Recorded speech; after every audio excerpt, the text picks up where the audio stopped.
ਕਰਜ਼ੇ ਦੀ ਮਾਰ ਹੇਠ ਆਏ ਕੈਰੇ ਪਿੰਡ ਦੇ ਮੱਧ ਵਰਗੀ ਕਿਸਾਨ ਦੇ ਨੌਜਵਾਨ ਪੁੱਤ ਨੇ ਜ਼ਹਿਰੀਲੀ ਦਵਾ ਖਾ ਕੇ ਸਮਾਪਤ ਕੀਤੀ ਜੀਵਨ ਲੀਲਾ। ਪੋਤੇ ਦਾ ਸਹਿ ਵਿਛੋੜਾ ਨਾ ਸਹਾਰਦੇ ਹੋਏ ਦਾਦੀ ਮਨਜੀਤ ਕੌਰ ਨੇ ਤਿਆਗੇ ਪ੍ਰਾਣ। ਕੁਝ ਘੰਟਿਆਂ ਦੇ ਵਾਕਫੇ ਨਾਲ ਇੱਕ ਪਰਿਵਾਰ ਵਿੱਚੋਂ 2 ਅਰਥੀਆਂ ਉੱਠ ਜਾਣ ਨਾਲ ਸਾਰੇ ਪਿੰਡ ਵਿੱਚ ਸਾਇਆ ਮਾਤਮ। ਕੈਰੇ ਵੈਬ ਟੀਵੀ ਦੇਖ ਰਹੇ ਸਾਰੇ ਦਰਸ਼ਕਾਂ ਦਾ ਸਵਾਗਤ ਹੈ ਜੀ।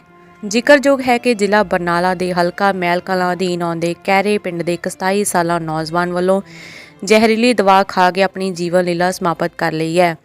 ਮ੍ਰਿਤਕ ਅਮਰੀਕ ਸਿੰਘ ਦੇ ਪਿਤਾ ਬਲਵੀਰ ਸਿੰਘ ਅਤੇ ਭਾਰਤੀ ਕਿਸਾਨ ਯੂਨੀਅਨ ਉਗਰਾਹਾਂ ਦੇ ਵੱਲੋਂ ਪਰਿਵਾਰ ਨਾਲ ਦੁੱਖ ਸਾਂਝਾ ਕਰਨ ਆਏ ਆਗੂਆਂ ਨੇ ਜਾਣਕਾਰੀ ਦਿੰਦਿਆਂ ਦੱਸਿਆ ਕਿ ਮ੍ਰਿਤਕ ਅਮਰੀਕ ਸਿੰਘ ਛੋਟੀ ਉਮਰ ਵਿੱਚ ਹੀ ਆਪਣੇ ਪਿਤਾ ਨਾਲ ਖੇਤੀਬਾੜੀ ਦੇ ਕੰਮ ਵਿੱਚ ਪੈ ਗਿਆ ਸੀ ਤੇ ਬਹੁਤ ਮਿਹਨਤੀ ਸਨ।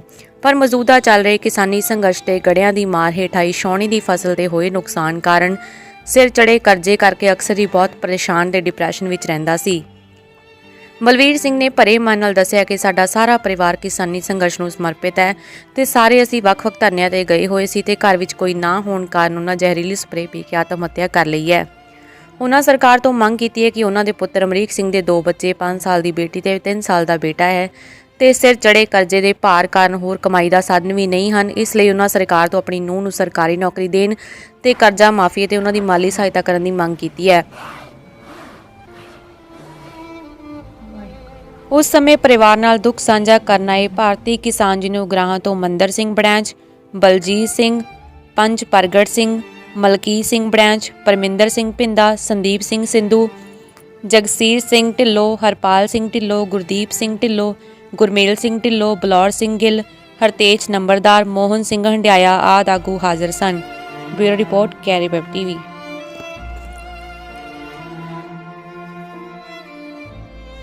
ਕੈਰੇ ਵੈਬ ਟੀਵੀ ਦੇਖ ਰਹੇ ਸਾਰੇ ਹੀ ਦਰਸ਼ਕਾਂ ਦਾ ਸਵਾਗਤ ਹੈ ਜੀ। ਸੋ ਅੱਜ ਆਪਾਂ ਗੱਲ ਕਰਦੇ ਹਾਂ ਇੱਕ ਉਸ ਅੰਨਦਾਤੇ ਦੀ ਗੱਲ ਕਰਦੇ ਹਾਂ ਜਿਸ ਨੇ ਆਮ ਗੀਤਾਂ ਵਿੱਚ ਕਹਾਵਤਾਂ ਦੇ ਵਿੱਚ ਆਮ ਇੱਕ ਪ੍ਰਚਲਿਤ ਵੀ ਪੂਰੇ ਦੇਸ਼ ਦਾ ਢਿੱਡ ਭਰਨ ਵਾਲਾ ਅੰਨਦਾਤਾ ਕਿਸਾਨ। ਜੇ ਮੈਂ ਇਹ ਗੱਲ ਕਹਿ ਲਵਾਂ ਤੇ ਇਹ ਸਿਰਫ ਕਹਿਣ ਦੀਆਂ ਜਾਂ ਗੀਤਾਂ ਵਿੱਚ ਜਾਂ ਆਮ ਮੁਹਾਵਰਿਆਂ ਵਿੱਚ ਰਹਿ ਗਈ ਹੈ, ਪਰ ਅਸਲੀਅਤ ਜਿਹੜੀ ਗੱਲ ਹੈਗੀ ਹੈ, ਸਾਰੇ ਦੇਸ਼ ਦਾ ਢਿੱਡ ਭਰਨ ਵਾਲਾ ਆਪਣੇ ਢਿੱਡ ਭਰਨ ਖਾਤਰ ਆਪਣੇ ਢਿੱਡ ਨੂੰ ਚਿੰਤਤ ਕਰਜ਼ਿਆਂ ਦੀ ਸਰਕਾਰਾਂ ਵੱਲੋਂ ਇੰਨਾ ਬੋਝ ਰੇਹਾਂ ਸਪਰੇਹਾਂ ਹਰ ਇੱਕ ਚੀਜ਼ ਦਾ ਇੰਨਾ ਮਤਲਬ ਕਿ ਬਿੱਲ ਵਧਾ ਦੇਣ ਦੇ ਬਾਵਜੂਦ ਕਰਜ਼ਾ ਵਧਾ ਦੇਣ ਦੇ ਬਾਵਜੂਦ ਅੱਜ ਦਾ ਜਿਹੜਾ ਕਿਸਾਨ ਹੈ ਜੋ ਕਿਤਾਬਾਂ ਵਿੱਚ ਪੜ੍ਹਨ ਨੂੰ ਜਾਂ ਆਮ ਗੀਤਾਂ ਵਿੱਚ ਸੁਣਨ ਨੂੰ ਜਾਂ ਮੁਹਾਵਰਿਆਂ 'ਚ ਬਜ਼ੁਰਗਾਂ ਤੋਂ ਸੁਣਨ ਨੂੰ ਆਉਂਦਾ ਕਿ ਇਹ ਦੇਸ਼ ਦਾ ਢਿੱਡ ਭਰਨ ਵਾਲਾ ਹੈ, ਪਰ ਇੰਨਾ ਕਰਜ਼ਿਆਂ ਦੀ ਮਾਰ ਹੇਠ ਆ ਗਿਆ ਕਿ ਆਪਣੇ ਢਿੱਡ ਦੀ ਚਿੰਤਾ ਨੂੰ ਲੈ ਕੇ ਕਰਜ਼ੇ ਹੇਠ ਆ ਕੇ ਦਿਨ ਬੋ ਦਿਨ ਖੁਦਕੁਸ਼ੀਆਂ ਕਰ ਰਿਹਾ ਹੈ। ਕਦੇ ਸੁਣਦੇ ਸੀ, ਰੋਜ਼ ਅਖਬਾਰਾਂ ਵਿੱਚ ਨਿਊਜ਼ਪੇਪਰਾਂ ਵਿੱਚ ਦੇਖਦੇ ਹਾਂ ਕਿ ਘਰ ਦਾ ਮੁਖੀ ਕਰਜ਼ੇ ਦੀ ਮਾਰ ਹੇਠ ਆ ਕੇ ਖੁਦਕੁਸ਼ੀ ਕਰ ਗਏ। ਘਰ ਦੇ ਮੁਖੀਆਂ ਤੋਂ ਬਾਅਦ ਗੱਲ ਇੱਥੇ ਘਰ ਦੇ ਮੁਖੀ ਦੀ ਨਹੀਂ ਹੈ, ਇਹ ਬਿਮਾਰੀ ਸੁਸਾਈਡ ਦੀ ਇੱਥੋਂ ਤੱਕ ਜਾ ਵੜੀ ਜਦੋਂ ਸਰਕਾਰਾਂ ਨਾਕਾਮਯਾਬ ਹੋ ਜਾਵਣ, ਜ਼ਿੰਮੇਵਾਰ ਅਫਸਰ ਇਨਸਾਫ ਨਾ ਦੇਣ, ਇਨਸਾਫ ਦੇਣ ਵਾਲੇ ਜਦੋਂ ਇਨਸਾਫ ਨਾ ਕਰਨ, ਉੱਥੇ ਵਿਅਕਤੀ 2 ਹੀ ਮਰੋ ਜਾਂ ਮਾਰੋ ਦੀ ਨੀਤੀ ਅਪਣਾਉਂਦਾ ਹੈ ਜਾਂ ਆਪਣੇ ਆਪ ਨੂੰ ਮਾਰ ਲੈਂਦਾ। ਸਰਕਾਰਾਂ ਦੇ ਕਰਜ਼ੇ ਦੀ ਮਾਰ ਹੇਠ ਆਇਆ ਹੋਇਆ ਆਪ ਖੁਦਕੁਸ਼ੀ ਘਰ ਦੇ ਮੁਖੀ ਖੁਦਕੁਸ਼ੀ ਕਰਦੇ ਕਰਦੇ ਹੁਣ ਦੂਸਰੀ ਪੀੜ੍ਹੀ ਨੌਜਵਾਨੀ ਵੀ ਖੁਦਕੁਸ਼ੀਆਂ ਵੱਲ ਤੁਰ ਪਈ ਹੈ, ਯੂਥ ਖੁਦਕੁਸ਼ੀਆਂ ਵੱਲ ਤੁਰ ਪਿਆ। ਸਰਕਾਰਾਂ ਨਾਕਾਮਯਾਬ ਹੋ ਗਈਆਂ, ਇਨਸਾਫ ਨਾ ਮਿਲ ਕਰਕੇ ਕੋਈ ਇਨਸਾਫ ਦੀ ਕੋਈ ਚੰਗਿਆੜੀ ਕੋਈ ਇਨਸਾਫ ਦੀ ਉਮੀਦ ਨਾ, ਕਿਉਂਕਿ ਪਿਛਲੇ ਕਿੰਨੇ ਦਿਨਾਂ 1 ਜੂਨ ਤੋਂ ਲੈ ਕੇ ਜਦੋਂ ਖੇਤੀ ਵਿਰੁੱਧ ਆਰਡੀਨੈਂਸ ਪਾਸ ਕੀਤੇ ਗਏ 1 ਜੂਨ ਤੋਂ ਲੈ ਕੇ ਉਦੋਂ ਤੋਂ ਲੈ ਕੇ ਕਿਸਾਨ ਸੰਘਰਸ਼ ਕਰ ਰਹੇ ਨੇ। ਇਹਨਾਂ ਚੀਜ਼ਾਂ ਨੂੰ ਵਾਚਦਿਆਂ ਹੋਇਆਂ 6-7 ਮਹੀਨਿਆਂ ਦਾ ਰੈਗੂਲਰ ਜੋ ਸੰਘਰਸ਼ ਲੜ ਰਿਹਾ ਕਿਸਾਨ ਤਕਰੀਬਨ ਪੂਰੇ ਦੇਸ਼ ਦੇ, ਇਹਨਾਂ ਚੀਜ਼ਾਂ ਨੂੰ ਵਾਚਦਿਆਂ ਹੋਇਆਂ ਘਰ ਦੇ ਵਿੱਚ ਆਪਣੇ ਪਿਤਾ ਸਰਦਾਰ ਬਲਵੀਰ ਸਿੰਘ ਦੇ ਸਿਰ ਤੇ ਕਰਜ਼ਾ ਟੁੱਟਿਆ ਹੋਇਆ 1.5 ਕਿੱਲੇ ਪੈਲੀ ਹੈ ਤੇ ਕਰਜ਼ੇ ਦੇ ਇਸ ਤੇ ਸਿਰ ਤੇ ਬੋਝ ਲੈ ਕੇ ਇਹਨਾਂ ਟੈਨਸ਼ਨਾਂ ਨੂੰ ਲੈ ਕੇ ਹੋਏ ਇੱਕ ਨੌਜਵਾਨ 27-28 ਸਾਲ ਦੀ ਉਮਰ ਅਮਰੀਕ ਸਿੰਘ ਖੁਦਕੁਸ਼ੀ ਕਰ ਗਿਆ ਪਿਛਲੇ ਦਿਨੀ। ਸੋ ਇਸ ਪਰਿਵਾਰ ਦੇ ਨਾਲ ਅੱਜ ਦੁੱਖ ਸਾਂਝਾ ਕਰਨ ਵਾਸਤੇ ਭਾਰਤੀ ਕਿਸਾਨ ਯੂਨੀਅਨ ਉਗਰਾਹਾਂ ਦੇ ਆਗੂ ਇੱਥੇ ਪਹੁੰਚੇ ਨੇ। ਸੋ ਆਓ ਉਹਨਾਂ ਦੇ ਨਾਲ ਗੱਲਬਾਤ ਕਰਦੇ ਹਾਂ, ਆਖਰ ਪੂਰੀ ਘਟਨਾ ਕਿਵੇਂ ਵਾਪਰੀ, ਦੁੱਖ ਸਾਂਝਾ ਕਰਦੇ ਹਾਂ ਉਸ ਪਰਿਵਾਰ ਦੇ ਨਾਲ। ਹਾਂਜੀ, ਕੀ ਨਾਮ ਹੈ ਜੀ? ਮੇਰਾ ਨਾਮ ਜਗਸੀਰ ਸਿੰਘ ਹੈ ਜੀ। ਸੋ ਇਹ ਜਿਹੜੀ ਘਟਨਾ ਵਾਪਰੀ ਹੈ, ਨੌਜਵਾਨ ਅਮਰੀਕ ਸਿੰਘ ਹੈ ਜਿਹੜੇ ਉਸ ਨੂੰ ਇਹ ਰਸਤਾ ਅਪਣਾਉਣਾ ਪਿਆ, ਆਖਰ ਮਰਨ ਸੌਖਾ ਨਹੀਂ ਹੈ, ਉਹਨੂੰ ਇਹ ਰਸਤਾ ਅਪਣਾਉਣਾ ਪਿਆ, ਆਖਰ ਕਿਉਂ? ਇਹਦੇ ਬਾਰੇ ਪੂਰੀ ਜਾਣਕਾਰੀ ਦਿਓ। ਇਹਦੇ ਬਾਰੇ ਜਾਣਕਾਰੀ ਇਹੀ ਦੱਸਦੇ ਹਾਂ ਜੀ। ਨੌਜਵਾਨ ਕਾਮਾ ਬਹੁਤ ਸੀ, 27-28 ਸਾਲ ਦੀ ਉਮਰ ਸੀ, 2 ਬੱਚੇ ਸੀ। ਇੱਕ ਬੇਟੀ ਹੈ, ਉਹਦੀ ਉਮਰ 5 ਸਾਲ ਹੈ, ਬੱਚੇ ਦੀ ਉਮਰ 3 ਸਾਲ ਹੈ। ਠੇਕੇ ਸਿੱਤੇ ਬਾਣ ਵਾਹੁੰਦੇ ਸੀ। ਠੇਕੇ ਸਿੱਤੇ ਬਾਣ ਵਾਹੁੰਦੇ ਦੇ ਬਾਵਜੂਦ ਤੁਹਾਨੂੰ ਪਤਾ ਵੀ ਜਿਹੜਾ ਅੱਜ ਕੱਲ੍ਹ ਸਰਕਾਰਾਂ ਦੀਆਂ ਪਾਲਿਸੀਆਂ ਬਣਾਈਆਂ ਹੋਈਆਂ, ਇੰਨੀ ਮਿਹਨਤ ਰਾਤ ਦਿਨ ਕਰਕੇ ਦੇ ਬਾਵਜੂਦ ਵੀ ਫਿਰ ਵੀ ਕਰਜ਼ੇ ਦੀ ਪੰਡ ਭਾਰੀ ਹੁੰਦੀ ਜਾ ਰਹੀ ਸੀ। ਹੁਣ ਭਾਰੀ ਹੁੰਦੀ ਦੇ ਬਾਵਜੂਦ ਦੇਖ ਕੇ ਹਾਲਾਤ ਘਰ ਦੇ ਇਹੋ ਜਿਹੇ ਬਣ ਗਏ, ਉਹ ਸਰਕਾਰਾਂ ਦੇ ਕਾਲੇ ਕਾਨੂੰਨ ਦੇਖ ਕੇ ਵੀ ਮਨ ਦੇ ਵਿੱਚ ਇਹੋ ਜਿਹੀਆਂ ਜਨ ਕਿ ਜੋ ਕਾਲੀਆਂ ਘਟਾਵਾਂ ਸੀ, ਇਹ ਛਾਈਆਂ ਗਈਆਂ ਮਨ ਦੇ ਵਿੱਚ। ਦੁੱਖ ਹੋਰ ਵਧਣ ਲੱਗ ਗਿਆ। ਇਹਨੂੰ ਦੁੱਖ ਨੂੰ ਵੇਖ ਕੇ ਨਾ ਸਹਾਰਦਾ ਹੋਇਆ ਉਹ ਅਮਰੀਕ ਸਿੰਘ ਨੇ 27-28 ਸਾਲ ਦੀ ਉਮਰ ਸੀ, ਉਹਨੇ ਆਤਮ ਹੱਤਿਆ ਕਰੀ ਹੈ ਜੀ। ਸੋ ਹੁਣ ਸਰਕਾਰ ਤੋਂ ਕੀ ਮੰਗ ਕਰਦੇ ਹੋ? ਅਸੀਂ ਤਾਂ ਸਰਕਾਰ ਤੋਂ ਇਹੀ ਮੰਗ ਕਰਦੇ ਹਾਂ ਜੀ ਵੀ ਇਹ ਪਰਿਵਾਰ ਨੂੰ ਜੋ ਇੱਕ ਤਾਂ ਸਰਕਾਰੀ ਨੌਕਰੀ ਮਿਲਣੀ ਚਾਹੀਦੀ ਹੈ, ਛੋਟੇ ਛੋਟੇ ਬੱਚੇ ਆ ਇਹ, ਇੱਕ ਇਹ ਪਰਿਵਾਰ ਦਾ ਜੋ ਕਰਜ਼ਾ ਹੈ ਉਹ ਜੋ ਬੱਚੇ ਦੇ ਜ਼ਿੰਮੇ ਸੀ ਜਾਂ ਪਰਿਵਾਰ ਦੇ ਜ਼ਿੰਮੇ ਆ ਉਹਦਾ ਮਾਫ ਹੋਣਾ ਚਾਹੀਦਾ ਜੀ। ਅਸੀਂ ਤਾਂ ਸਰਕਾਰ ਤੋਂ ਇਹੀ ਮੰਗਦੇ, ਪੰਜਾਬ ਸਰਕਾਰ ਤੋਂ ਜੀ।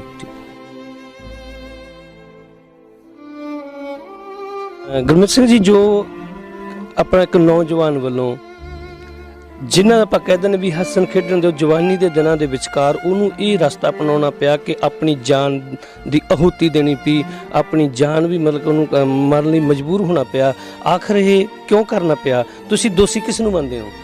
ਅਸੀਂ ਦੋਸ਼ੀ ਸਰਕਾਰ ਨੂੰ ਹੀ ਮੰਨਦੇ ਆਂਗੇ। ਅਸੀਂ ਇਹ ਬਹੁਤ ਸਾਂਭਲਾ ਕੰਮ ਆ ਸੀ, ਮੁੰਡਾ ਛੋਟਾ ਹੁੰਦਾ ਹੀ ਤੇ ਠੇਕੇ ਤੇ ਵਾਹਣ ਵਾਹੁੰਦਾ ਸੀ ਵਿਚਾਰਾ, ਤੇ ਕਰਜ਼ਾ ਜ਼ਿਆਦਾ ਚੜ੍ਹ ਗਿਆ ਤੇ ਦਿੱਲੀ ਫਿਰ ਜਾਂਦਾ ਸੀ ਧਰਨਿਆਂ ਤੇ, ਸਾਡੇ ਨਾਲ ਵੀ ਜਾਂਦਾ ਸੀ ਧਰਨਿਆਂ ਤੇ, ਹਰ ਬਾਤ ਰਹਿੰਦਾ ਸੀ ਸਾਡੇ ਨਾਲ ਤੇ ਬਹੁਤ ਕੰਮ ਧੰਦਾ ਵਾਲਾ ਮੁੰਡਾ ਸੀ। ਕਦੋਂ ਕਰਜ਼ਾ ਵੱਧ ਚੜ੍ਹ ਗਿਆ ਜੀ, ਟੈਨਸ਼ਨ ਪੈ ਰਹੀ ਆ ਦਿਨੋਂ ਦਿਨ ਇਹਦੇ ਤੇ, ਟੈਨਸ਼ਨ ਆਹ ਬਸ ਕਰਜ਼ੇ ਦੀ ਪੈ ਰਹੀ ਹੈ ਜੀ। ਕਰਜ਼ਾ ਮੱਲੋ ਮੱਲੀ ਜ਼ਿਆਦਾ ਚੜ੍ਹ ਗਿਆ ਤੇ ਇਹ ਝੋਨਾ ਵੀ ਖਰਾਬ ਹੋ ਗਿਆ, ਸਮਝ ਲਾ ਫਸਲ ਖਰਾਬ ਹੋਈ ਹੈ। ਜਦੋਂ ਇੱਧਰ ਫਿਰਦੇ 4-5 ਮਹੀਨੇ ਦੇ ਤੁਰੇ, ਰੋਜ਼ ਅਸੀਂ ਲੈ ਜਾਂਦੇ ਸੀ ਨਾਲ ਵੀ, ਆ ਭਾਈ ਆਪਾਂ ਧਰਨੇ 'ਤੇ ਚੱਲਣਾ, ਕਿਤੇ ਦਿੱਲੀ ਲੈ ਕੇ ਕਿਤੇ ਵਾ ਕੇ, ਮਗਰ ਆਹ ਕੁਛ ਹੋ ਰਿਹਾ ਹੈਗਾ। ਸੋ ਗੁਰਮੀਤ ਸਿੰਘ ਜੀ, ਦੇਖੋ ਬੜਾ ਹੀ ਅਸਹਿ ਸਦਮਾ ਹੈ ਇੱਕ ਨੌਜਵਾਨ, ਇਸ ਕੱਲਾ ਬੇਟਾ ਇੱਕ ਪਰਿਵਾਰ ਵਿੱਚੋਂ ਚਲਾ ਜਾਵੇ, ਛੋਟੇ ਛੋਟੇ ਪਿੱਛੇ ਬੱਚੇ ਨੇ, ਪਰ ਕੀ ਇਹ ਮਸਲੇ ਦਾ ਹੱਲ ਹੈ? ਸਾਡੀ ਕੌਮ ਇੱਕ ਸਿਰਧਰ ਦੀ ਬਾਜ਼ੀ ਲਾਉਣ ਵਾਲੀ ਹੈ, ਲੜਨ ਵਾਲੀ ਹੈ, ਹਨਾ, ਇੰਨੀ ਦਲੇਰੀ ਨਿਡਰਤਾ ਰੱਖਣ ਵਾਲੀ ਉਸ ਕੌਮ ਦੇ ਵਿਚਕਾਰ ਹੀ ਸਾਡੀ ਨੌਜਵਾਨ ਪੀੜ੍ਹੀ ਹੈ ਜਿਹੜੀ ਇੱਦਾਂ ਸੁਸਾਈਡ ਕਰਨ ਲੱਗ ਜੇ, ਆਪਣੀ ਜਾਨ ਦੀ ਆਹੂਤੀਆਂ ਦੇਣ ਲੱਗ ਜੇ। ਕੀ ਤੁਹਾਨੂੰ ਲੱਗਦਾ ਵੀ ਇਹ ਮਸਲੇ ਦਾ ਹੱਲ ਹੈ? ਹੱਲ ਤਾਂ ਜੀ ਹੁਣ ਫਿਰ ਸਰਕਾਰਾਂ ਦਾ ਹੀ ਹੱਲ ਬਣ ਸਕਦਾ, ਸਰਕਾਰ ਹੀ ਕਰ ਸਕਦੀ ਹੱਲ। ਹੁਣ ਕਿਸਾਨਾਂ ਦਾ ਹੋਰ ਤਾਂ ਹੁਣ ਹੱਲ ਨਹੀਂ ਹੋ ਸਕਦਾ। ਇਹ ਹੁਣ ਜਿਉਂ ਹੁਣ ਖੇਤੀ ਉਹ ਹੋਈ ਜਾਂਦੀ ਹੈਗੀ, ਜਿਉਂ ਸਮਝ ਦਾ ਭਾਅ ਮਿਲ ਨਹੀਂ ਰਿਹਾ ਤੇ ਦਿਨੋਂ ਦਿਨ ਸਮਝ ਘਟੌਤੀ 'ਚ ਜਾ ਰਿਹਾ ਹੈਗਾ ਕੰਮ। ਤੇ ਜੇ ਹੁਣ ਸਮਝ ਨਾਲ ਹੀ ਵਿਚਾਰੇ ਦੀ ਜ਼ਿੰਮੇਦਾਰ ਦਾਦੀ ਸੀ, ਉਹ ਵੀ ਦੂਏ ਦਿਨ ਉਹ ਵੀ ਚੜ੍ਹਾਈ ਕਰ ਗਈ, ਇਹਦਾ ਉਹ ਕਰਕੇ ਟੈਕਸ ਇਹਦੀ ਲੈ ਗਈ। ਅਸੀਂ ਤਾਂ ਹੁਣ ਬਾਹਰ ਅੰਦਰ ਫਿਰਦੇ ਸੀ, ਸਾਨੂੰ ਤਾਂ ਮਗਰੋਂ ਪਤਾ ਲੱਗਿਆ ਵੀ ਗੱਲ ਤਾਂ ਆਹ ਹੋ ਗਿਆ, ਮਗਰੋਂ ਕਰਜ਼ਾ ਸਮਝ ਜ਼ਿਆਦਾ ਚੜ੍ਹ ਕੇ ਸਮਝ ਫਿਰ ਇਹਨੂੰ ਕੋਈ ਰਾਹ ਨਹੀਂ ਚੱਲਿਆ ਗਿਆ ਕਰ ਲਈ। ਸੋ ਅਸੀਂ ਦਰਸ਼ਕਾਂ ਨੂੰ ਦੱਸ ਦੇਣਾ ਚਾਹੁੰਦੇ ਹਾਂ ਕਿ ਇਸ ਪਰਿਵਾਰ ਦੇ ਵਿੱਚ ਇਕੱਲਾ ਇਸ ਨੌਜਵਾਨ ਅਮਰੀਕ ਸਿੰਘ ਨੇ ਹੀ ਸਰਕਾਰ ਦੀਆਂ ਮਾੜੀਆਂ ਨੀਤੀਆਂ ਤੋਂ ਤੰਗ ਆ ਕੇ ਆਤਮ ਹੱਤਿਆ ਨਹੀਂ ਕੀਤੀ, ਉਹਨਾਂ ਦੇ ਸਦਮੇ ਨੂੰ ਨਾ ਸਹਾਰਦੀ ਹੋਈ। ਕਿਉਂਕਿ ਮੈਂ ਇਹ ਜ਼ਿਕਰ ਪਹਿਲਾਂ ਵੀ ਕਰ ਚੁੱਕਾ ਹਾਂ ਕਿ ਇਹ ਸਦਮੇ ਬੜੇ ਅਸਹਿ ਸਦਮੇ ਹੁੰਦੇ ਨੇ, ਬਹੁਤ ਮੁਸ਼ਕਲ ਹੈ। ਧੰਨ ਹੈ ਉਹਨਾਂ ਮਾਪਿਆਂ ਦਾ ਤੇ ਉਹ ਪਿਤਾ ਦਾ, ਕਿਵੇਂ ਮਤਲਬ ਇਸ ਨੂੰ ਸਬਰ ਜਿਹੜਾ ਕਿੱਦਾਂ ਕਰਨਾਗਾ। ਕਹਿ ਦੇਣਾ ਗੱਲ ਬੜੀ ਸੌਖੀ ਹੈ, ਸਬਰ ਕਰ ਲੈਣਾ ਕਹਿ ਦੇਣੀ ਗੱਲ ਸੌਖੀ ਹੈ, ਸੁਣ ਲੈਣੀ ਬੜੀ ਸੌਖੀ ਹੈ, ਲੇਕਿਨ ਜੇ ਆਪਾਂ ਗੱਲ ਕਰੀਏ ਸਬਰ ਕਰਨ ਦੀ ਬੜੀ ਹੀ ਉਹ ਹੈ। ਇਹ ਸਦਮੇ ਨੂੰ ਨਾ ਸਹਾਰਦੇ ਹੋਏ ਅਮਰੀਕ ਸਿੰਘ ਦੀ ਦਾਦੀ ਨੂੰ ਜਦੋਂ ਪਤਾ ਲੱਗਿਆ ਕਿ ਮੇਰਾ ਪਿਆਰ ਦੇ ਨਾਲ ਲਾਡਣ ਦੇ ਨਾਲ ਪਾਲਿਆ ਹੋਇਆ ਪੋਤਾ, ਉਹ ਇਕੱਲਾ ਪੋਤਾ ਦੁਨੀਆ ਤੇ ਨਹੀਂ ਰਿਹਾ, ਤੇ ਉਹ ਨਾਲ ਦੇ ਨਾਲ ਉਹਦੀ ਵੀ ਉੱਥੇ ਹੀ ਥਾਂ ਢੇਰੀ ਹੋ ਗਈ।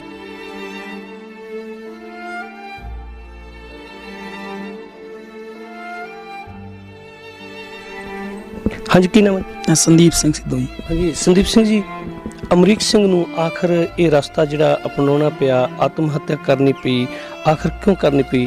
ਤੁਸੀਂ ਇਸ ਪਿੰਡ ਦੇ ਨਾਗਰਿਕ ਹੋ, ਪੂਰੀ ਘਟਨਾ ਕੀ ਹੈ ਦਰਸ਼ਕ ਜਾਣਨਾ ਚਾਹੁੰਦੇ ਨੇ। ਅਸੀਂ ਵੇਖਦੇ ਹਾਂ ਜੀ, ਅਮਰੀਕ ਸਿੰਘ ਬਹੁਤ ਛੋਟਾ ਹੁੰਦਾ ਹਨਾ ਕਿਸਾਨੀ ਦੇ ਵਿੱਚ ਪੈ ਗਿਆ ਸੀ। ਸੋ ਉਹਨਾਂ ਦੇ ਪਰਿਵਾਰ ਕੋਲੇ ਤਕਰੀਬਨ 1.5 ਏਕੜ ਜ਼ਮੀਨ ਸੀਗੀ। ਸੋ ਉਸ ਦੇ ਨਾਲ ਗੁਜ਼ਾਰਾ ਨਹੀਂ ਹੁੰਦਾ ਸੀ ਪਰਿਵਾਰ ਦਾ, ਤੇ ਉਹ ਪਰਿਵਾਰ ਆ ਜਾਂ ਠੇਕੇ ਤੇ ਲੈ ਕੇ ਜ਼ਮੀਨ ਕਰਦੇ ਸੀਗੇ ਬਹੁਤ ਲੰਮੇ ਸਮੇਂ ਤੋਂ। ਪਰ ਠੇਕੇ ਤੇ ਜ਼ਮੀਨ ਲੈਣ ਦਾ ਕਾਰਨ ਸੀ ਵੀ ਚਲੋ ਘਰ ਦੀਆਂ ਪਰੇਸ਼ਾਨੀਆਂ ਦੂਰ ਕਰਾਂਗੇ, ਪਰ ਨਹੀਂ, ਕਿਉਂਕਿ ਸਰਕਾਰਾਂ ਦੇ ਕਾਲੇ ਕਾਨੂੰਨ ਤੇ ਮਾਰੂ ਨੀਤੀਆਂ, ਜੋ ਫਸਲਾਂ ਦਾ ਰੇਟ ਆ ਉਹ ਸਹੀ ਨਹੀਂ ਮਿਲਦਾ, ਕਿਸੇ ਵੀ ਕਿਸਾਨ ਨੂੰ ਸਹੀ ਰੇਟ ਨਹੀਂ ਮਿਲਦਾ। ਸੋ ਇਸ ਕਾਰਨ ਕਰਜ਼ਾ ਹੈ ਜੋ ਪਰਿਵਾਰ ਦੇ ਉੱਤੇ ਵੱਧਦਾ ਗਿਆ ਦਿਨੋਂ ਦਿਨ। ਸੋ ਇੱਕ ਪਿਛਲੇ ਸੀਜ਼ਨ ਐਤਕੀ ਝੋਨੇ ਦੀ ਫਸਲ ਸੀ ਉਹਨਾਂ ਦੀ 5-6 ਏਕੜ ਉਹ ਵੀ ਖਰਾਬ ਹੋ ਗਈ ਸੀਗੀ। ਸੋ ਉਸ ਦਾ ਇੱਕ ਵੱਡਾ ਨੁਕਸਾਨ ਪਰਿਵਾਰ ਨੂੰ ਹੋਇਆ ਸੀ, ਕਿਉਂਕਿ ਕਾਫੀ ਮਹਿੰਗੀਆਂ ਜ਼ਮੀਨਾਂ ਜੋ ਠੇਕੇ ਤੇ ਮਿਲਦੀਆਂ ਹਨ ਉਸ ਦਾ ਕਾਰਨ ਹੈ। ਸੋ ਖਰਚਾ ਪੂਰਾ ਨਹੀਂ ਹੋ ਰਿਹਾ, ਖਰਚੇ ਵੱਧ ਗਏ ਨੇ। ਸੋ ਕਿਸਾਨਾਂ ਦੀਆਂ ਜਿਹੜੀਆਂ ਫਸਲਾਂ ਨੇ ਸਰਕਾਰਾਂ ਸਹੀ ਰੇਟ ਤੇ ਨਹੀਂ ਖਰੀਦਦੀਆਂ। ਇਸ ਕਾਰਨ ਅਮਰੀਕ ਸਿੰਘ ਪਰੇਸ਼ਾਨ ਰਹਿਣ ਲੱਗ ਗਿਆ ਸੀ, ਪਿਛਲੇ ਕੁਝ ਸਮੇਂ ਤੋਂ ਟੈਨਸ਼ਨ ਦੇ ਵਿੱਚ ਸੀਗਾ। ਸੋ ਜਿਸ ਕਾਰਨ ਉਹਨੇ ਪਿਛਲੇ ਦਿਨੀ ਜੋ ਪਰਿਵਾਰ ਹੈ ਉਹ ਲੰਬੇ ਸਮੇਂ ਤੋਂ ਸੰਘਰਸ਼ ਦੇ ਵਿੱਚ ਸ਼ਾਮਲ ਹੋ ਰਹੇ ਨੇ। ਸੋ ਜਿਸ ਦਿਨ ਉਸਨੇ ਜ਼ਹਿਰੀਲੀ ਦਵਾਈ ਪੀਤੀ ਹੈ, ਸੋ ਪਰਿਵਾਰ ਉਹਨਾਂ ਦਾ ਕਿਸਾਨੀ ਸੰਘਰਸ਼ ਦੇ ਵਿੱਚ ਕੁਝ ਪਰਿਵਾਰ ਮੈਂਬਰ ਦਿੱਲੀ ਗਏ ਹੋਏ ਸੀ, ਕੁਝ ਪਰਿਵਾਰ ਮੈਂਬਰ ਜੋ ਥਾਂ ਸ਼ਹਿਰਾਂ ਦੇ ਵਿੱਚ ਧਰਨੇ ਲੱਗਦੇ ਨੇ ਉੱਥੇ ਗਏ ਹੋਏ ਸੀਗੇ। ਸੋ ਉਹ ਇਕੱਲਾ ਸੀਗਾ। ਸੋ ਟੈਨਸ਼ਨ ਦੇ ਕਾਰਨ ਉਹਨੇ ਘਰੇ ਆ ਕੇ ਆਪਣੀ ਜ਼ਹਿਰੀਲੀ ਦਵਾ ਜੋ ਪੀ ਲਈ, ਇਸ ਕਾਰਨ ਉਹਨਾਂ ਦੀ ਮੌਤ ਹੋ ਗਈ। ਸੋ ਅਸੀਂ ਗੌਰਮੈਂਟ ਤੋਂ, ਸਰਕਾਰਾਂ, ਪ੍ਰਸ਼ਾਸਨ ਤੋਂ ਉਮੀਦ ਕਰਦੇ ਹਾਂ ਵੀ ਉਸ ਪਰਿਵਾਰ ਨੂੰ ਜੋ ਵੀ ਇਹਨਾਂ ਦੇ ਸਿਰ ਕਰਜ਼ਾ ਹੈ, ਜਾਂ ਸਰਕਾਰ ਦਾ ਕਰਜ਼ਾ ਹੈ ਜਾਂ ਆੜ੍ਹਤੀਏ ਦਾ ਕਰਜ਼ਾ ਹੈ, ਉਹ ਸਾਰਾ ਮਾਫ ਕੀਤਾ ਜਾਵੇ ਅਤੇ ਪਰਿਵਾਰਕ ਮੈਂਬਰਾਂ ਨੂੰ ਸਰਕਾਰੀ ਨੌਕਰੀ ਹੈ ਜੋ ਦਿੱਤੀ ਜਾਵੇ। ਸੋ ਤਾਂ ਕਿ ਇੱਕ ਸਰਕਾਰਾਂ ਅੱਗੇ ਅਪੀਲ ਕਰਦੇ ਹਾਂ ਜੋ ਕਾਲੇ ਕਾਨੂੰਨ ਸਰਕਾਰਾਂ ਬਣਾ ਰਹੀਆਂ ਨੇ ਇਹਨਾਂ ਨੂੰ ਜਲਦੀ ਖਤਮ ਕਰੇ, ਤਾਂ ਕਿ ਆਉਣ ਵਾਲੇ ਸਮੇਂ ਦੇ ਵਿੱਚ ਜੋ ਸਾਡੇ ਕਿਸਾਨ ਭਰਾ ਨੇ, ਹੋਰ ਕਿਸਾਨ ਭਰਾ ਖੁਦਕੁਸ਼ੀਆਂ ਦੇ ਰਾਹ ਨਾ ਪੈਣ। ਕੀ ਨਾਮ ਹੈ? ਬਲਵੀਰ ਸਿੰਘ ਆ ਜੀ। ਸੋ ਬਲਵੀਰ ਸਿੰਘ ਜੀ, ਬੜੀ ਹੀ ਦੁਖਦਾਈ ਘਟਨਾ ਹੈ ਨਾ, ਜ਼ਿਕਰ ਕਰਨ ਲੱਗਿਆ ਵੀ ਬੜਾ ਮਤਲਬ ਕਿ ਹੈ ਨਾ ਵੀ ਇਹਦਾ ਕਿਹੜੇ ਸ਼ਬਦਾਂ ਰਾਹੀਂ ਕਿੱਥੋਂ ਇਹਨਾਂ ਗੱਲ ਨੂੰ ਸ਼ੁਰੂ ਕਰੀਏ। ਇੱਕ ਘਰ ਦਾ ਕੱਲਾ ਚਿਰਾਗ ਸਰਕਾਰ ਦੀਆਂ ਮਾੜੀਆਂ ਨੀਤੀਆਂ ਕਾਰਨ ਇੱਕ ਦੇਸ਼ ਦਾ ਕਿਸਾਨ ਹੈ ਜਿਹੜਾ ਅੰਨਦਾਤਾ ਕਿਹਾ ਜਾਣ ਵਾਲਾ, ਤੇ ਅੱਜ ਆਪਣੇ ਹੀ ਜਿਹੜੀ ਗੱਲ ਲੋਕਾਂ ਨੂੰ ਅੰਨਦਾਤਾ ਢਿੱਡ ਭਰਨ ਵਾਲਾ ਆਪਣੇ ਹੀ ਪੇਟ ਦੀ ਪੂਰਤੀ ਲਈ ਚਿੰਤਤ ਸਰਕਾਰਾਂ ਦੇ ਕਰਜ਼ੇ ਦੀ ਮਾਰ ਹੇਠ ਆ ਜਾਵੇ ਤੇ ਉੱਥੇ ਕੋਈ ਹੱਲ ਨਹੀਂ। ਇਸ ਬੱਚੇ ਨੇ ਜਿਹੜੀ ਆ ਆਪਣੀ ਆਤਮ ਹੱਤਿਆ ਕੀਤੀ ਹੈ। ਸੋ ਆਖਰ ਕਿਉਂ, ਕਿੱਦਾਂ ਦਾ, ਪੂਰੀ ਜਾਣਕਾਰੀ ਹੈ ਜਿਹੜੀ ਦਰਸ਼ਕ ਜਾਣਨਾ ਚਾਹੁੰਦੇ ਨੇ ਜੀ, ਵਿਸਥਾਰ ਨਾਲ ਦੱਸੋ। ਵਾਹਿਗੁਰੂ ਜੀ ਕਾ ਖਾਲਸਾ, ਵਾਹਿਗੁਰੂ ਜੀ ਕੀ ਫਤਿਹ। ਜਿਹੜਾ ਬੱਚਾ ਸੀਗਾ ਜੀ, ਮੇਰੇ ਕੋਲੇ ਬਾਣ ਸੀਗਾ ਠੇਕੇ ਤੇ 7-8 ਕਿੱਲੇ ਦੀ ਖੇਤੀ ਤਾਂ ਵੱਧ ਕਰਦੇ ਆ, ਆਪਦੀ ਜਾਇਦਾਦ ਤਾਂ 1.5 ਕਿੱਲਾ ਹੀ ਆ ਜ਼ਮੀਨ ਦਾ। ਤੇ ਹੁਣ ਜਦੋਂ ਖੇਤੀ ਕਰਦੇ ਸੀਗੇ, ਝੋਨਾ ਵੱਢਣ ਤੇ ਆਇਆ, ਸਾਰੀ ਫਸਲ ਪਾਲੀ। ਝੋਨਾ ਵੱਢਣ ਤੇ ਆ ਕੇ ਝੋਨੇ ਦੇ ਉੱਤੇ ਕਾਕੜੇ ਪੈ ਗਏ, ਝੋਨਾ ਵੱਢਿਆ ਨਾ ਗਿਆ, ਨੁਕਸਾਨ ਹੋ ਗਿਆ। ਉਸ ਤੋਂ ਬਾਅਦ ਝੋਨਾ ਹੱਥੀਂ ਵੱਢਿਆ, ਹੱਥੀਂ ਵੱਢ ਕੇ ਲੇਬਰ ਵੀ ਬਹੁਤ ਜ਼ਿਆਦਾ ਲੱਗ ਗਈ। ਵਿਚਾਰਾ ਮਿਹਨਤ ਕਰਦਾ ਰਿਹਾ, ਨਾਲ ਲੇਬਰ ਦੇ ਲੱਗਿਆ ਰਹਿੰਦਾ ਸੀ। ਉਸ ਤੋਂ ਬਾਅਦ ਉਹ ਡਿਪਰੈਸ਼ਨ ਦੇ ਵਿੱਚ ਰਹਿਣ ਲੱਗ ਗਿਆ। ਮੈਨੂੰ ਵੀ ਲੱਗਿਆ ਵੀ ਇਹ ਦਿਮਾਗ ਦੇ ਵਿੱਚ ਕੋਈ ਬੋਝ ਲੈ ਗਿਆ। ਤੇ ਉਸ ਤੋਂ ਬਾਅਦ ਜਿੰਦੀ ਅਸੀਂ ਬਥੇਰਾ, ਮੈਂ ਕਹਿੰਦਾ ਸੀਗਾ ਵੀ ਬਾਹਰ ਅੰਦਰ ਤੂੰ ਗੇੜਾ ਪੀੜਾ ਦਿਆ ਕਰ। ਜਾਂਦੇ ਖੇਤ ਵੀ ਵਗ ਜਾਂਦਾ ਸੀਗਾ, ਖੇਤੋਂ ਬਸ ਘਰੇ ਆ ਕੇ ਅੰਦਰ ਹੀ ਵੜ ਕੇ ਪਿਆ ਰਹਿੰਦਾ ਸੀ। ਦਿਮਾਗ ਦੇ ਉਹਦੀ ਕੋਈ ਗੱਲ ਨਹੀਂ ਸੀ ਦੱਸ ਰਿਹਾ ਵੀ ਕੀ ਗੱਲ ਹੋ ਗਈ। ਬਸ ਇਹ ਭਾਣਾ ਮੰਨ ਸਕਦੇ ਹਾਂ, ਕਿਉਂਕਿ ਵੀ ਜਦੋਂ ਫਸਲ ਖਰਾਬ ਹੋ ਗਈ 4-5 ਲੱਖ ਰੁਪਏ ਦੀ, ਵੀ ਠੇਕਾ ਵੀ ਨਹੀਂ ਮੇਰਾ ਮੁੜਨਾ। ਬਸ ਉਹ ਡਿਪਰੈਸ਼ਨ ਦੇ ਵਿੱਚ ਰਹਿਣ ਲੱਗ ਗਿਆ। ਇਸ ਕਰਕੇ ਜਦੋਂ ਬੱਚੇ ਨੇ ਇਹ ਐਕਸ਼ਨ ਲਿਆ, ਇਹ ਰਸਤਾ ਅਪਣਾਇਆ, ਉਦੋਂ ਤੁਸੀਂ ਕਿੱਥੇ ਸੀਗੇ? ਅਸੀਂ ਦਿੱਲੀ ਧਰਨਿਆਂ 'ਤੇ ਜਾਂਦੇ ਹੁੰਦੇ ਸੀਗੇ ਜੀ। ਮੁੰਡਾ ਵੀ ਜਾਂਦਾ ਰਿਹਾ, ਪੰਜਾਬ ਦੇ ਵਿੱਚ ਧਰਨੇ ਲੱਗਦੇ ਸੀ, ਮੁੰਡਾ ਵੀ ਧਰਨਿਆਂ 'ਤੇ ਜਾਂਦਾ ਰਿਹਾ। ਤੇ ਪੈਟਰੋਲ ਪੰਪਾਂ 'ਤੇ ਬਰਨਾਲੇ ਵੀ ਧਰਨਾ ਲੱਗਿਆ ਸੀ। ਭਾਜਪਾ ਦੇ ਆਗੂ ਸੋਸਾਇਟੀ ਦੇ ਦਫ਼ਤਰ ਮੂਹਰੇ ਉੱਥੇ ਵੀ ਜਾਂਦੇ ਰਹੇ ਧਰਨਿਆਂ 'ਤੇ। ਤੇ ਬਸ ਉਸ ਤੋਂ ਬਾਅਦ ਉਹਦੇ ਮਨ ਦੀ ਗੱਲ ਉਹਨੇ ਦੱਸ ਨਹੀਂ ਸੀ ਰਿਹਾ ਵੀ ਕੀ ਗੱਲਬਾਤ ਆ। ਸਾਨੂੰ ਤਾਂ ਬਾਅਦ ਦੇ ਵਿੱਚ ਪਤਾ ਲੱਗਿਆ ਜਦੋਂ ਵੀ ਉਹ ਸੁਸਾਈਡ ਕਰ ਗਿਆ। ਤੇ ਉਹਦੀ ਸੁਸਾਈਡ ਦੀ ਸਹਿ ਸ਼ਕਤੀ ਬਾਅਦ ਮੇਰੀ ਮਾਤਾ ਜੀ ਸੀਗੀ, ਉਸ ਦਾ ਸੰਸਕਾਰ ਕਰਕੇ ਆਏ। ਉਸ ਤੋਂ ਬਾਅਦ ਸਾਨੂੰ ਆਉਂਦਿਆਂ ਨੂੰ ਘਰੇ ਉਹਦਾ ਵੀ ਮੂੰਹ ਦੇਖਣਾ ਪਿਆ ਜੀ। ਹਾਂ, ਉਹਦੀ ਮਾਤਾ, ਮੇਰੀ ਮਾਤਾ ਜੀ ਵੀ ਸੁਰਗਵਾਸ ਹੋ ਗਈ, ਉਹਦੀ ਦਾਦੀ ਜੀ ਸੀਗੀ। ਸੋ ਬੇਟੇ ਦੀ ਉਮਰ ਕਿੰਨੀ ਸੀਗੀ? ਕੀ ਮੈਰਿਡ ਸੀਗੇ? ਕਿੰਨੇ ਬੱਚੇ ਉਹਦੇ? 28 ਸਾਲ ਦਾ ਸੀਗਾ ਜੀ, ਤੇ 7 ਸਾਲ ਹੋਏ ਸੀਗੇ ਸ਼ਾਦੀ ਹੋਏ ਨੂੰ। 21 ਸਾਲ ਦਾ ਵਿਆਹ ਦਿੱਤਾ ਸੀਗਾ। 5 ਸਾਲ ਦੀ ਗੁੱਡੀ ਆ ਤੇ 3 ਸਾਲ ਦਾ ਲੜਕਾ ਹੈਗਾ। ਹਾਂਜੀ, 2 ਬੱਚੇ ਆ ਜੀ ਉਸਦੇ। ਜੀ, ਕੀ ਤੁਸੀਂ ਕਸੂਰਵਾਰ ਕਿਸ ਨੂੰ ਮੰਨਦੇ ਹੋ? ਮੈਂ ਕਸੂਰਵਾਰ ਸਰਕਾਰਾਂ ਨੂੰ ਮੰਨਦਾ ਜੀ। ਕੋਈ ਸੁਣਵਾਈ ਨਹੀਂ ਕਰ ਰਿਹਾ ਸਰਕਾਰਾਂ ਸਾਡੀ ਕਿਸੇ ਗੱਲ ਦੀ ਵੀ, ਕਿਸੇ ਵੀ ਮੈਂ। ਹਾਂ, ਸਰਕਾਰਾਂ ਦੀਆਂ ਕਹਿਣ ਦੀਆਂ ਗੱਲਾਂ ਕੁਛ ਹੋਰ ਨੇ, ਕਮਾਉਣ ਦੀਆਂ ਗੱਲਾਂ ਕੁਛ ਹੋਰ ਨੇ। ਤੇ ਸਟੇਟੀ ਵਿੱਚ ਕਹਿੰਦੇ ਜੀ ਕਰਜ਼ੇ ਮਾਫ ਹੋਣਗੇ, ਉਸ ਵਿੱਚ ਵੀ ਕੋਈ ਸਾਡਾ ਕਰਜ਼ਾ ਨਹੀਂ ਮਾਫ ਹੋਇਆ। ਤੇ ਤਕੜੇ ਬੰਦਿਆਂ ਦੇ ਕਰਜ਼ੇ ਮਾਫ ਹੋ ਜਾਂਦੇ ਆ, ਮਾੜੇ ਰਹਿ ਜਾਂਦੇ ਆ। ਸੋ ਬਲਵੀਰ ਸਿੰਘ ਜੀ, ਜੋ ਇਹ ਘਟਨਾ ਵਾਪਰੀ ਹੈ, ਦੇਖੋ ਇਹ ਵੇਲਾ ਤਾਂ ਨਹੀਂ ਹੈ ਨਾ ਵਾਪਸ ਹੱਥ ਆਉਂਦਾ, ਕਿਸੇ ਵੀ ਹਾਲਾਤਾਂ ਨਾਲ ਉਹ ਦਿਨ ਵਾਪਸ ਨਹੀਂ ਆਉਂਦੇ, ਲੇਕਿਨ ਫਿਰ ਵੀ ਸਰਕਾਰ ਤੋਂ ਕੀ ਮੰਗ ਕਰਦੇ ਹੋ? ਸਰਕਾਰ ਤੋਂ ਤਾਂ ਇਹੀ ਮੰਗ ਕਰਦੇ ਆ ਜੀ, ਸਾਡੇ ਭੋਰਾ ਬੱਚੇ ਨੇ, ਕੋਈ ਉਹਦੇ ਘਰ ਵਾਲੀ ਨੂੰ ਕੋਈ ਨੌਕਰੀ ਮਿਲ ਜੇ। ਤੇ ਗੁੱਡੀ ਪੜ੍ਹੀ ਵੀ ਆ, ਚਲੋ ਸਾਡਾ ਘਰ ਦਾ ਗੁਜ਼ਾਰਾ ਚੱਲੀ ਜਾਊਗਾ। ਇਸ ਨਾਲ ਬੱਚੇ ਛੋਟੇ ਨੇ, ਵੀ ਕੋਈ ਸਾਨੂੰ ਗੌਰਮੈਂਟ ਕੋਲੋਂ ਸਹਾਇਤਾ ਮਿਲ ਜੇ। ਕਿਰਨਜੀਤ ਕੌਰ। ਕਿਰਨਜੀਤ ਕੌਰ, ਤੁਸੀਂ, ਤੁਹਾਡਾ ਪਤੀ ਬਹੁਤ ਵੱਡੀਆਂ ਘਰ ਦੀਆਂ ਜ਼ਿੰਮੇਵਾਰੀਆਂ ਹੁੰਦੀਆਂ ਨੇ, ਛੋਟੇ ਛੋਟੇ ਬੱਚਿਆਂ ਨੂੰ ਛੱਡ ਕੇ, ਇੱਕ ਮਾਂ-ਬਾਪ ਨੂੰ ਛੱਡ ਕੇ, ਹਨਾ, ਉਹਨੂੰ ਇਹ ਰਸਤਾ ਅਪਣਾਉਣਾ ਪਿਆ। ਤੁਸੀਂ ਕਿਸ ਨੂੰ ਜ਼ਿੰਮੇਵਾਰ ਮੰਨਦੇ ਹੋ? ਸਰਕਾਰ ਨੂੰ। ਕਿਉਂ ਉਹਨਾਂ ਨੂੰ ਇਹੀ ਰਸਤਾ ਕਿਉਂ ਅਪਣਾ ਪਿਆ? ਜਦੋਂ ਕਿ ਸੰਘਰਸ਼ ਚੱਲ ਰਿਹਾ ਸੀਗਾ, ਉਹਨੂੰ ਇਹੀ ਰਸਤਾ ਕਿਉਂ ਅਪਣਾਉਣਾ ਪਿਆ? ਕਿਉਂਕਿ ਉਹ ਧਰਨੇ ਤੇ ਜਾਂਦੇ ਸੀਗੇ, ਖੇਤੀ ਕਰਦੇ ਸੀਗੇ, ਖੇਤੀ ਕਰਦੇ ਕਰਦੇ ਸਾਡੀ ਫਸਲ ਨੂੰ ਗੜੇਮਾਰੀ ਹੋ ਗਈ, ਉਸ ਦੇ ਕਾਰਨ ਅਸੀਂ ਕਰਜ਼ੇ ਥੱਲੇ ਆ ਗਏ, ਉਸ ਦੇ ਕਾਰਨ ਉਹਨਾਂ ਨੇ ਆਤਮ ਹੱਤਿਆ ਕਰ ਲਈ। ਹੁਣ ਕੀ ਸਰਕਾਰ ਤੋਂ ਕੀ ਮੰਗ ਕਰਦੇ ਹੋ? ਸਰਕਾਰ ਤੋਂ ਇਹੀ ਮੰਗ ਕਰਦੇ ਹਾਂ ਕਿ ਸਾਡੇ ਬੱਚਿਆਂ ਨੂੰ ਰੁਜ਼ਗਾਰ ਦਿੱਤਾ ਜਾਵੇ ਤੇ ਸਾਡਾ ਕਰਜ਼ਾ ਮਾਫ ਕੀਤਾ ਜਾਵੇ।